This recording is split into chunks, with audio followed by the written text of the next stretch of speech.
scheme will pour your tax money into private schools that are unaccountable to the public and can decide which students they want to keep out.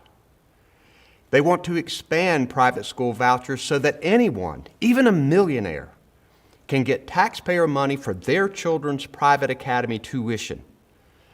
When kids leave public schools for private schools, the public schools lose hundreds of millions of dollars. And while they hand out private school vouchers to millionaires, they also want to give them large tax breaks too. This drops an atomic bomb on public education by shrinking the state's budget by almost 20%.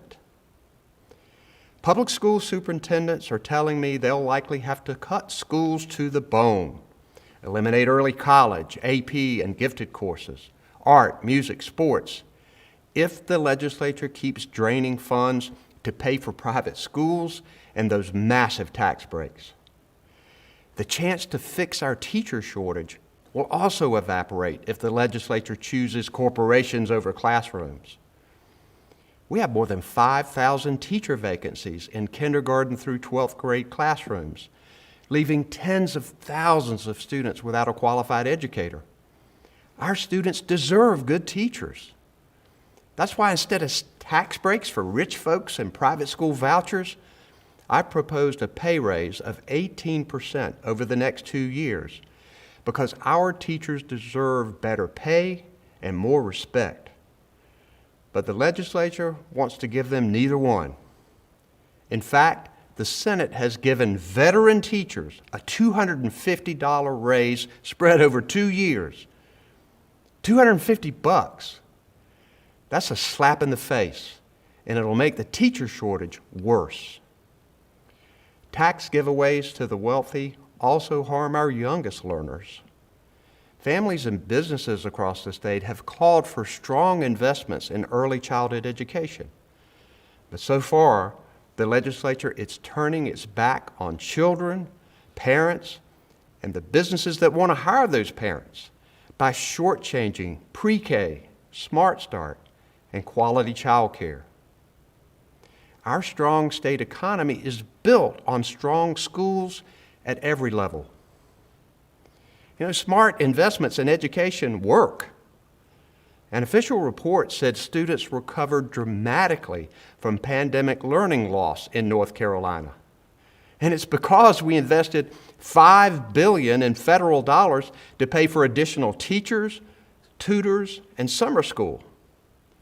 What doesn't work is taking away funding and using partisan politics to fool parents who care deeply about their children's future.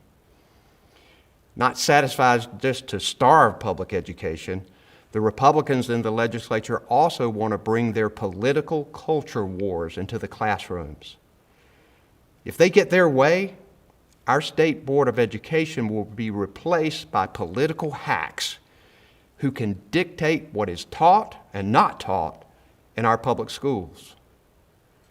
North Carolina schools need rigorous science, reading, and math classes, not more politicians policing our children's curriculum with book bans, elimination of science courses, and more.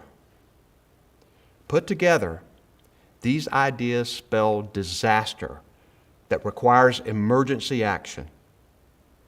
The North Carolina I know was built on support for public schools, and we can't let the legislature tear them down. I'm fighting back, and I need you to do it too. Public schools can survive this legislative session if we can limit the damage, but we all need to pull together to do it. Right now, please go to governor.nc.gov. This site lays out the facts and shows you how you can connect with your state legislators and tell them to support public education. If you commit to call, write, text, or visit with your legislators and work to hold them accountable, you will make a difference. Our children need us right now. Thank you so much.